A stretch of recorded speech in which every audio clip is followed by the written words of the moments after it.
Sa kanayunan ng Inglaterra, tatlong magkakaibigan ang naninigarilyo sa kotse habang pinagmamasdan ng isang bahay sa di kalayuan. Sa may pintuan, nagpapalam si Dr. Richard sa ilang pasyente. Tiniyak ni Terry sa kanyang mga kaibigan na isinasama ni Richard ang kanyang asawa para sa hapunan tuwing Biyernes, para maaari nilang pagnakawan ang bahay kapag wala na sila. Habang naghihintay ang mga lalaki, nilapitan sila ni Mary, na pinagalitan ang kanyang kasintahang si Nathan dahil sa pagkuha ng kanyang kotse dahil kailangan niya ito para pumunta sa trabaho. Nagkaroon ng pagtatalo ngunit naputol ang kanilang pag-uusap nang makita ni Terry na tuluyan ng umalis ang mag-asawa sa bahay. Agad na nagmaneho si Nathan papunta sa harap ng bahay at sinundan sila ni Mary gamit ang kanyang bisikleta. Nang makatanggap siya ng tawag mula sa trabaho, tiniyak ni Nathan sa kanya na matatapos sila sa loob ng 20 minuto. Kaya nangako si Mary sa kanyang amo na darating siya sa loob ng 1 oras. Matapos pumayag si Mary na maghintay sa labas, tumalon ang mga lalaki sa bakod, ngunit hindi. Maayos na nakarating si Terry at ngayon ay paika-ika na. Binasag ni Getz ang salamin sa pinto at pinagalitan siya ni Terry, na nagpapakitang may nakatagong susi sa isang paso ng bulaklak. Nang makapasok na, tinanong ni Getz kung nasaan ang ligtas, ngunit walang ideya si Terry. Ang kanyang ina ay nagtatrabaho bilang tagalinis sa bahay at nagbahagi ng ilang detalye tungkol sa bahay, ngunit hindi niya alam ang lokasyon ng ligtas. Binuksan ng galit na gas ang aparador ng Wallace at naghagis ng mga bagay-bagay bilang pag-aalburoto, kaya mabilis na ibinalik ni Terry ang lahat sa kanyang lugar.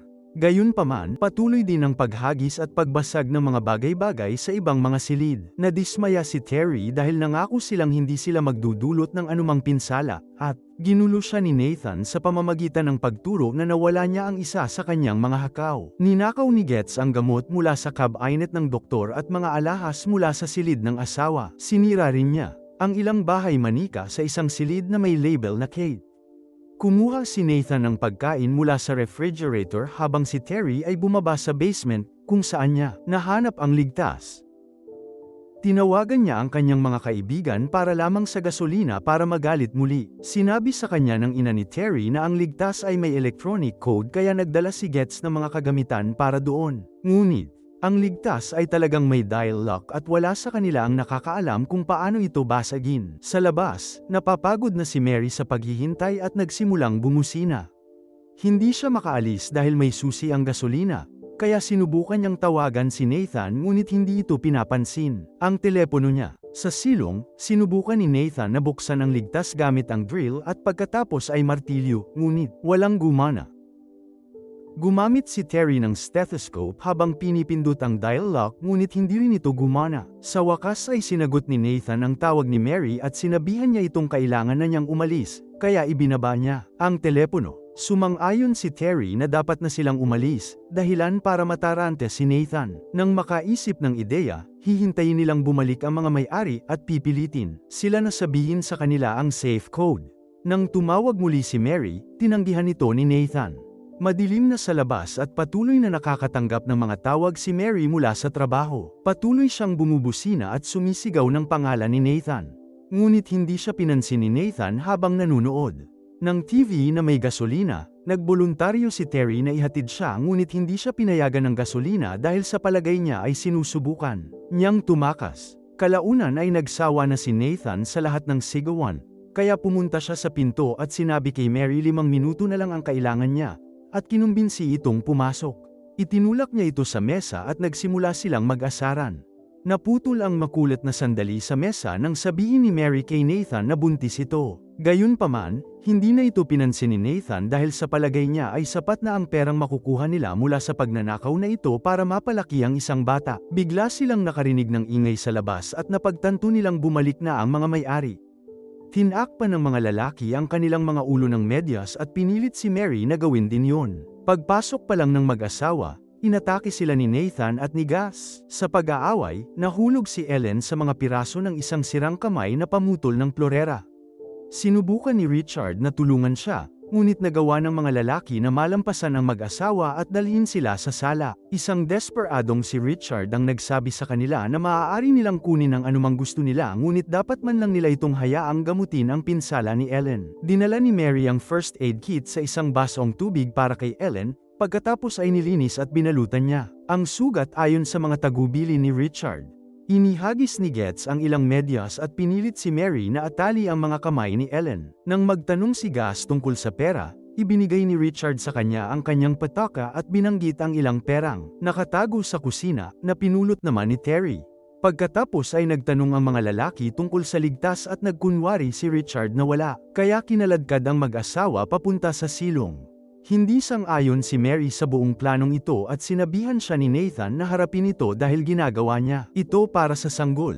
Paulit-ulit na sinigawan ni Nathan si Richard para hingin ang kombinasyon ngunit pinunalang ni Richard ang kanyang pag-uugali, kaya sinampal siya ni Nathan. Inilapit ni Gus ang sigarilyo niya sa mukha ni Ellen, pero pinigilan siya ni Nathan bago pa niya ito masunog. Pagkatapos, binigyan ni Gus si Nathan ng box cutter at sinabihan siyang saktan si Richard hanggang sa mabigyan niya sila ng kombinasyon. Sa wakas ay naubos na ni Mary ang sigarilyo at umakyat sa taas, kaya sinundan siya ni Gus. Matapos habarin ang medyas, kinuha ni Mary ang landline at nagtago sa ang banyo para tawagan ang serbisyong pang-emerhensya. Sa kasamaang palad, sinipa ng Gus ang pinto at hinawakan si Mary sa buhok para hilahin palabas. Matapos sipin ang saksakan ng telepono, ginamit ni Getz ang kanyang medyas para atali ang mga kamay ni Mary at ihampas ang ulo nito sa salamin. Inakusahan siyang gustong kulungan si Nathan kasama ang isang sanggol. Sa silong, narinig ng mga lalaki ang lahat ng sigawan at sinabihan sila ni Richard na huwag nilang hayaang manipulahin sila ng gas. Tinawag din niya sina Nathan at Terry sa kanilang mga pangalan, na nagpapakita na siya ang kanilang doktor noong sila ay bata pa. Kilala ni Richard ang kanilang mga pamilya at pinapanood silang lumaki bilang matalik na magkaibigan. Ngunit sa palagay niya ay isang tagalabas na tulad ni Gus ang sumisira sa kanilang buhay. Muling sumigaw si Nathan at sumigaw sa kanya, ngunit hinubad ni Terry ang medyas at sumang-ayon kay Richard na sinasabing dapat na silang umalis. Isang galit na si Nathan ang nagtulak sa kanya sa pader at pagkatapos habarin din ang medyas. Sinabihan niya ang kanyang kaibigan na manahimik. Sa sandaling yon, bumalik ang Gus kasama si Mary at sinabi sa iba na sinubukan itong tumawag ng pulisya. Itinutok ni Nathan ang box cutter sa leeg ni Ellen at hiningi ang code. Dahil hindi tumugon si Richard, may binulong si Gus sa tainga ni Nathan, dahilan para magbanta siyang puputulan ang daliri ni Ellen. Dahil ayaw pa ring makipagtulungan ni Richard, bumunot si Gus ng baril at itinutok ito kay Richard, habang sinasabihan si Nathan na putulin ang daliri. Matapos ang ilang pag-aalinlangan, umatras si Nathan at sinabihan si Gus na siya mismo ang gumawa nito. Nagkaroon ng pagtatalo at itinutok ni Gus ang baril kay Nathan, na napilitan siyang gawin ang pagputol. Nagmakaawa si Nathan kay Richard para sa code habang sinisimulan niyang hiwain ang daliri ni Ellen, ngunit sa huling segundo ay lumingon ito at hiniwa ang braso ni Gus, dahilan para mabitawan niya ang baril. Hinawakan ni Gus si Nathan para i-headbutton, pagkatapos ay natambas sila sa sahig habang nagsimula silang mag-away. Sinubukan ni Nathan na saksakin si Gus gamit ang box cutter, ngunit natalo siya ni Gus at nauna siyang sinaksak. Hiniling ni Richard na tanggalin ang pagkakatali para matulungan niya si Nathan, ngunit kinutsa siya ni Gus habang hawak ang braso nito. Gamit ang basahan at ilang tape, nagbanta siyang hahayaan niyang mamatay si Nathan maliban kung ibigay sa kanya ng doktor ang code, kaya sa wakas ay sinabi sa kanya ni Richard ang mga numero. Habang sinusubukan ng Gus ang code sa safe, sinenyasan ni Richard si Terry para humingi ng tulong. Ngunit, nagkakaroon ng breakdown si Terry. Di nagtagal, napagtanto ni Gus na binigyan siya ng peking code, kaya nagkunwari si Richard na pinaghalo niya ang 21 at 22 at sinabihan nitong subukan muli. Habang abala ang Gus, sinimula ni Mary na alisin ang kanyang mga pagkakatali. Lumabas na mali rin ang isa pang code na ito, kaya itinali ni Gus si Ellen sa isang kahoy na biga gamit ang tape. Binuksan nito ang isang electric saw at sinubukang atakihin siya, ngunit natuklasan niyang hindi sapat ang haba ng cable. Habang inililipat niya ito sa ibang saksakan, sa wakas ay natapos ni Mary ang paglaya at pinukpok ang Gus sa ulo gamit ang martilyo, na agad niyang ikinamatay. Pagkatapos ay pinalaya ni Mary si Richard at napansin na ang basement ay nakakabit sa garahe. May van doon, kaya gusto niyang ilipat si Nathan para dalhin ito sa ospital. Gayunpaman, kumuha si Richard ng isang nakatagong baril at inanunsyo na walang aalis. Takot na takot si Mary hanggang sa ipaliwanag ni Richard ang sarili, napakalayo ng ospital at hindi makakaligtas si Nathan sa biyahe, kaya gagamutin niya ito habang naghihintay sila ng tulong. Habang dinadala ni Terry at Mary si Nathan sa itaas, kinuha ni Richard ang susi ng kotse mula sa katawan ni Gaz. At pinakawalan ang kanyang asawa. Sa opisina ng doktor, inalagaan muna ni Richard ang daliri ni Ellen at sinabi nitong natanggap ng gang ang nararapat sa kanila. Pagkatapos ay tinanggal ni Richard ang talam mula sa katawan ni Nathan at kinailangan niyang gumamit ng puwersa para matanggal ang isang piraso na nakaipit sa loob ng sugat. Ipinaliwanag niya na hindi natama ng talam ang mahahalagang organo, kaya malaki ang tsansa ni Nathan na mabuhay. Dahil kailangan ni Richard ng espasyo para magtrabaho, hiniling niya kina Ellen, Mary, at Terry na maghintay sa labas. Habang nagsisimulang maglinis si Ellen, nagka-breakdown si Mary. Inalo siya ni Mary, ngunit bigla na lang siyang tinawag na maganda at sinubukang halikan. Agad na lumayo si Mary at pinagalitan siya dahil sa pagsasabi sa iba tungkol sa ligtas. Iniisip din niya na iiwan sana ni Terry si Nathan kung wala siya roon. Nagsimula siyang magbitaw ng maraming pang-iinsulto, itinuturo na ang kanyang kakambal na si Jane ay umalis dahil isa siyang biro kay Terry at hindi niya talaga ito minahal. Pagkatapos, pumunta si Mary sa sala at sinubukang buksan ang isang mahiwagang kahon. Ngunit pinigilan siya ni Ellen.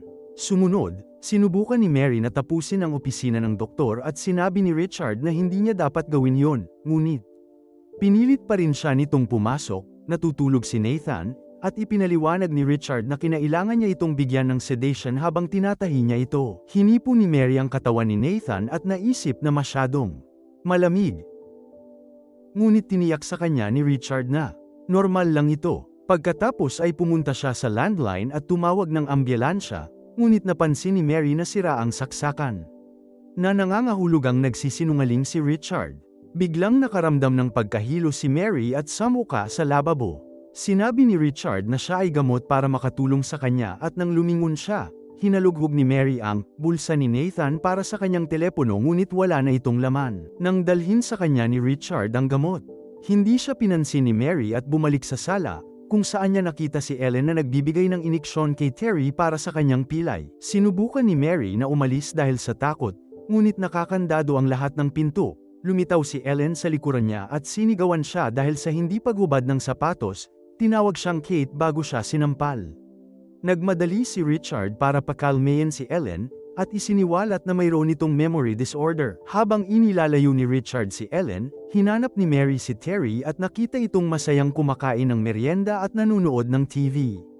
Sinabi niya sa kanya na kailangan nilang puntahan at hingin ng telepono nito, ngunit sinabi nitong ibinigay niya ito kay Ellen. Sinimulan siyang sawayin ni Mary ngunit nag-ambala sila ng matandang mag-asawa, na nag-imbita sa kanila na magtsaa kasama nila. Gusto sanang manigarilyo ni Mary ng pagod ngunit hindi ito pinayagan ni Ellen, kaya sinabi niyang manigarilyo siya sa labas at sinubukang buksan ang isa pang pinto, ngunit nakakandado rin ang pintong ito. Nang lumitaw ang isang masamang insekto sa mesa, pinatay ito ni Ellen gamit ang kanyang kamay. Pagkatapos ay ipinakita sa kanila ni Richard ang isang larawan ng kanilang patay na anak na si Kate, na nagbabahagi ng mga kwento ng kanyang pagkabata. Iinumin na sana ni Ellen ang kanyang tsaa ngunit pinigilan siya ni Richard at ipinalit ang kanyang tasa para sa kay Mary. Pagkatapos, inilabas ni Richard ang isang scrapbook na ginawa ni Ellen para kolektahin ang lahat ng artikulo sa pahayagan tungkol sa mga teenager na babae na nawala sa lugar, kasama na ang kakambal na kapatid ni Mary na si Jane. Inaangkin niya na ang scrapbook ay isang pagpupugay sa kanila. Nang iinumin na ni Terry ang kanyang gatas, pinigilan siya ni Mary at hiningi kay Richard ang kanyang telepono. At nagkunwaring hindi niya alam ang ibig niyang sabihin, kaya sinigawan siya nito habang inililista nito ang lahat ng bagay na pinagsinungalingan niya. Nang sabihin sa kanya ng mag-asawa na kumalma at uminom ng kanyang tsaa, inabot ni Richard ang kanyang kamay at madaling inalis ang armas nito, pagkatapos ay kinaladkad niya ito sa buhok papunta sa aparador sa ilalim ng hagdan at ikinulong ito. Hiniling niya kay Terry na bantayan siya habang pinapatulog niya si Ellen. Patuloy na kinakalabog ni Mary ang pinto at nagmamakaawa sa kanyang kaibigan na palabasan siya. Sinisigawan siya ni Terry dahil sa pakikipag-date kay Nathan, sinasabing hindi siya nito mahal at ginagamit lang siya nito. Isang umiiyak na Mary ang nagsabi sa kanya na patay na si Nathan, ngunit hindi siya pinansin ni Terry. Sa kwarto, nagka-breakdown si Ellen at iginiit na kailangan ni Mary ng parusa. Sinabi ni Richard na gagawin niya ito. Ngunit kinumpirma ni Ellen na makakatulong siya.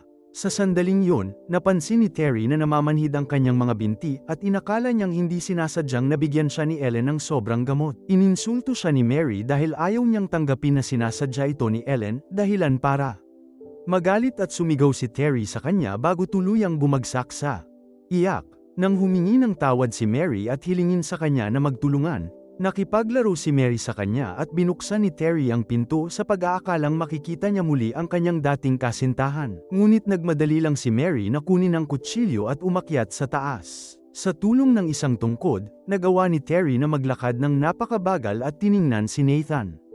Sa pamamagitan ng pag-espya sa butas ng susi, hindi gumagalaw ang kanyang kaibigan, at ang takot na si Terry ay naglakad palayo habang sinasabi sa kanyang sarili na natutulog lang si Nathan. Pagkatapos ay umakyat siya sa taas at pumasok sa kwarto ni Kate, kung saan nadatnan niya si Mary na naglalagay ng mga nakatali na bedsheet sa bintana. Iniisip pa rin ni Terry na siya si Jane at inakusahan siya nitong iniwan siya, ngunit sumumpa si Mary na malapit na niya siyang makuha para makatakas silang magkasama. Nang subukang halikan siya ni Terry, umatras siya at natambas sila sa kama, kaya ginamit niya ang pagkakataon para itulak siya palayo. Isang lata ng gas ang inihagis kay Mary sa kwarto at isang metal na sheet ang bumagsak para harangan ang bintana. Tinulungan ni Mary si Terry na lumabas ng kwarto at nahihirapan silang huminga habang pababa sila. Natisod si Terry at gumulong pababa ng hagdan, kaya tumakbo si Mary para tulungan siya. Sa sandaling yun, tumakbo si Ellen sa sala, kaya sinundan siya ni Mary habang bulag niyang ikinakaway ang kanyang kutsilyo. Patuloy na palihim na sumusulpot si Ellen sa likuran niya at nagawa siyang hampasin ng maraming beses, nabasag pa ang isang plorera sa kanyang likuran.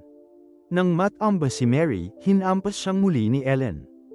Pagkatapos ay ninakaw ni Mary ang kanyang maskara at isinuot ito, ngunit sinaksak ni Ellen ang kanyang braso gamit ang isang iniksyon. Habang kinakaladkad ni Richard si Terry palayo, dinala ni Mary si Ellen sa kusina at itinali siya sa oven. Paulit-ulit niya itong sinasampal habang tinatanong kung ano ang nasa loob ng hyringilya. Biglang lumitaw si Richard sa likuran ni Mary at tinanggal ang maskara bago niya ito sinimulang sakalin. Kinagat ni Mary ang kanyang kamay at sinipa siya sa singit bago muling hinawakan ang maskara, ngunit nabasag ni Richard ang isang plato sa kanyang ulo. Pagkatapos ay gumanti si Mary sa pamamagitan ng paghampas sa kanya ng isang kawali at pagtulak sa kanya palabas ng kusina na sumabit sa kanyang kamay sa pinto. Paulit-ulit niya itong hinampes hanggang sa mawalan siya ng isang daliri. Sa kasamaang palad, binasag ni Richard ang bintana ng pinto at kinuha ang maskara mula kay Mary, na nagmamadaling itulak ang mesa sa pinto para harangan ito. Kumuha siya ng kutsilyo at nagbanta na papatayin si Ellen nang makaramdam siya ng pagkahilo dahil sa iniksyon. Nangako si Richard na dadalhin niya si Terry at ang mga susi, ngunit gusto niya ng patunay na buhay si Ellen, kaya kumanta siya para kumanta rin ito. Nahulog si Terry at ang mga susi sa labas ng pinto ng kusina, kaya pinapasok ito ni Mary at sa wakas, binuksan ang pinto ng basement. Hinayla niya si Terry pababa at itinulak ang katawan nito sa likuran ng van bago tumalon. Sa driver's seat, pagbukas niya ng pinto ng garahe, nadatnan niya sina Ellen at Richard na nakaharang sa daan, pinaandar niya ang van na may balak sanang sagasaan sila. Ngunit sa sandaling yun ay binaril siya ni Terry gamit ang baril na ibinigay sa kanya ni Richard. Habang unti-unting nagdurugo si Mary hanggang sa mamatay, kinutya siya ni Richard dahil sa hindi pag-uugali. Pagkatapos ay inilagay niya at ni Ellen si Terry sa isang wheelchair at inanunsyo na karapat-dapat siyang bigyan ng gantimpala. Sa wakas ay binuksan ni Richard ang ligtas, para lamang mabunyag na ito ay isang pinto sa isang lihim na bunker. Sa loob, nakadina si Jane sa isang kama.